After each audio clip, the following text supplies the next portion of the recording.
আজকে আমি পাখি বইলা আমারে বেড়াল অ্যাটাক করে, আর কুকুররা বসে থাকে, কোনো কাজ করে না, বেড়ালকে অ্যাটাক করে না। এই যে কাকু তাকাও, কয় আমি বেড়াল ভয় পাই।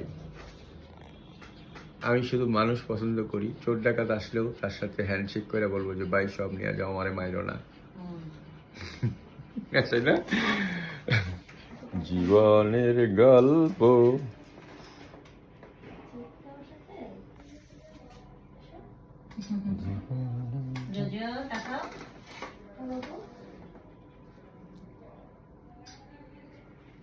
ও তো অনেক টাইম দেখা যায়। ভয়ে ওর অবস্থা, আরো একটা খেয়ে